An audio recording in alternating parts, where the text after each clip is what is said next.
A manhã estava cinzenta, o cemitério coberto por uma névoa espessa. Os convidados do funeral chegavam em silêncio, cada um carregando flores e lágrimas nos olhos. A jovem Isabela segurava com força as alças do caixão de seu pai, o coração dilacerado pela perda inesperada ao seu lado. A mãe Dona Helena chorava baixinho, tentando manter a compostura enquanto os amigos e familiares formavam um cortejo respeitoso. De repente, o som de sirenes rompeu o silêncio do lugar. Os olhos se voltaram para a entrada do cemitério, onde diversas viaturas da polícia se aproximavam rapidamente. Os agentes desceram com pressa, liderados pelo detetive Almeida, que trazia no semblante uma expressão de urgência e preocupação. Os convidados se entreolhavam. Confusos, ninguém entendia o que estava acontecendo. O padre, que se preparava para iniciar as últimas orações, deu um passo atrás, assustado. Isabela apertou o braço da mãe, tentando protegê-la, detetive. Almeida aproximou-se do caixão e, com voz firme, anunciou que precisavam abrir imediatamente. Todos ficaram em choque. Dona Helena protestou indignada, dizendo que aquilo era um desrespeito. O detetive pediu desculpas, mas explicou que receberam uma denúncia anônima de que algo ilícito estava escondido ali. Isabela, com lágrimas nos olhos, implorou para que não profanassem o descanso de seu pai, mas a decisão já estava tomada. Os agentes cercaram o caixão enquanto um técnico usava ferramentas para abrir a tampa. O som dos parafusos sendo removidos ecoou pelo cemitério. Todos prendiam a respiração quando finalmente a tampa foi erguida. Um grito coletivo de horror tomou conta do ambiente. Dentro do caixão, além do corpo do pai de Isabela, havia diversos pacotes envoltos em plástico. Os policiais rapidamente retiraram os pacotes e confirmaram que se tratava de drogas. Isabela caiu de joelhos inconsolável, enquanto Dona Helena desmaiava, sendo amparada por amigas. O detetive Almeida ordenou que a área fosse isolada e iniciou um interrogatório informal com os presentes. Foi então que um homem de terno escuro e óculos escuros aproximou. Se era Marcelo, um antigo sócio do falecido, ele revelou com voz trêmula que havia sido chantageado pelo pai de Isabela nos últimos meses e que suspeitava de seu envolvimento com uma quadrilha internacional. Os policiais levaram Marcelo para prestar depoimento. Enquanto a perícia recolhia evidências entre os convidados, corria um misto de incredulidade e medo. Algumas pessoas começaram a se afastar, temendo represálias. Isabela, sentada no chão, olhava fixamente para o caixão aberto, sem conseguir entender como seu amado pai poderia ter se envolvido em algo tão terrível. O detetive aproximou-se dela, oferecendo ajuda. Mas ela recusou, dizendo que precisava de respostas. Naquele momento, recebeu uma ligação de um número desconhecido. Atendeu com as mãos trêmulas do outro lado.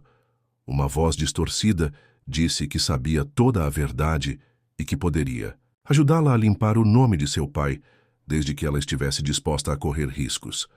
Desesperada por respostas, Isabela concordou em se encontrar com a pessoa naquela noite em um local afastado do centro da cidade.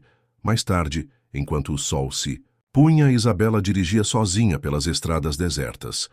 Seu coração batia acelerado. Ela sabia que poderia estar entrando em uma armadilha, mas a necessidade de saber a verdade era maior. Chegando ao local, um galpão abandonado foi recebida por um homem encapuzado. Ele revelou ser um ex-membro da quadrilha, que seu pai tentou expor, mas acabou sendo ameaçado. Por isso, concordou em transportar as drogas em seu próprio funeral, como último recurso para proteger a família. O homem entregou a Isabela um pendrive com provas que incriminavam os verdadeiros chefes da organização, prometendo sumir em seguida de volta à cidade. Isabela procurou o detetive Almeida e entregou o pendrive à investigação. Tomou um novo rumo com a prisão de diversos membros influentes da quadrilha. Dias depois, um novo funeral foi realizado, desta vez digno e respeitoso para o pai de Isabela, agora com seu nome limpo. Isabela, emocionada, agradeceu ao detetive e prometeu dedicar sua vida a combater o crime organizado. Meses se passaram e Isabela tornou-se uma defensora ativa da justiça, compartilhando sua história em palestras e ajudando outras vítimas de chantagens e ameaças. Sua jornada de dor se transformara em um caminho de coragem e esperança para muitos.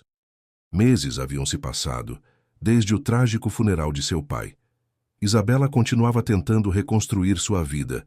A investigação sobre a quadrilha internacional prosseguia, mas novos obstáculos surgiam a cada dia, mesmo com as prisões realizadas. A rede criminosa parecia ter raízes profundas e tentáculos em diversos setores da sociedade. Isabela agora participava ativamente das investigações, colaborando com a polícia e com o Ministério Público. Passara a receber ameaças constantes, telefonemas anônimos, cartas sinistras deixadas em sua porta. Mesmo assim, não se deixava intimidar, determinada a honrar a memória de seu pai e a proteger outras famílias. Certa manhã, enquanto tomava café em sua casa, recebeu a visita inesperada do detetive Almeida. Ele trazia uma expressão séria e preocupada. Após sentarem-se, revelou que novos documentos haviam sido encontrados em um cofre secreto pertencente ao falecido pai de Isabela. Entre eles, havia listas de nomes, contas bancárias, no exterior, e anotações comprometedoras que poderiam derrubar figuras poderosas no governo e no empresariado. A revelação chocou Isabela, que começou a questionar se seu pai teria sido um herói tentando expor os criminosos ou um cúmplice. Em busca de lucro, Almeida garantiu que tudo seria investigado com rigor.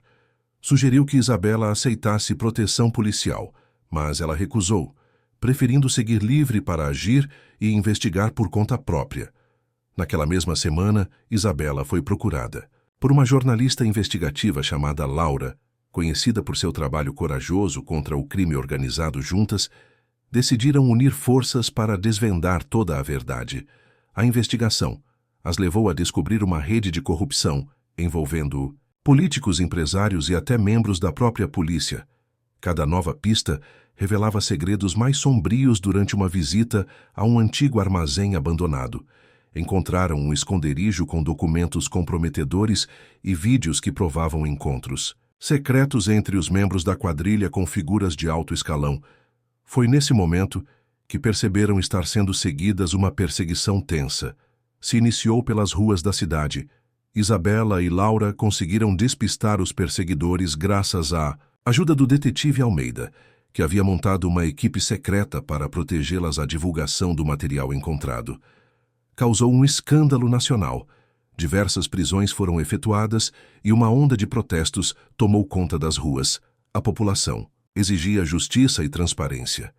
No entanto, a luta estava longe de terminar. Um dos principais líderes da quadrilha, conhecido apenas como o Fantasma, permanecia foragido e parecia sempre estar um passo à frente das autoridades, determinado a capturar.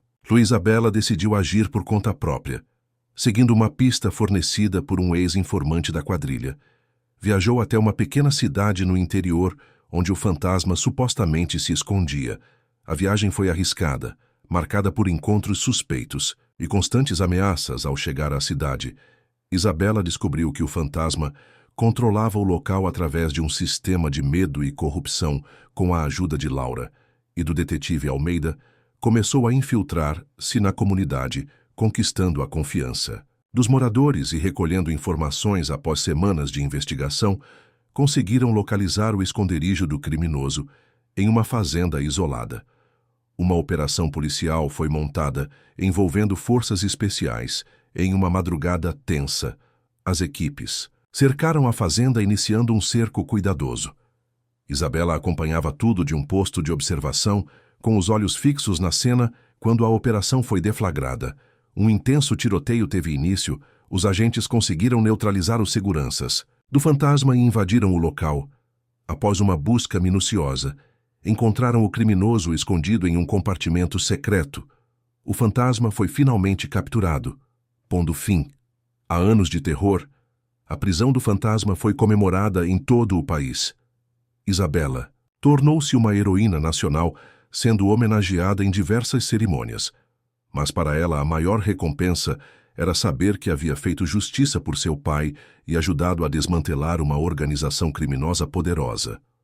Meses depois, Isabela decidiu fundar uma ONG dedicada a apoiar vítimas de crimes organizados e a promover a transparência nas instituições públicas, com a ajuda de Laura e do detetive.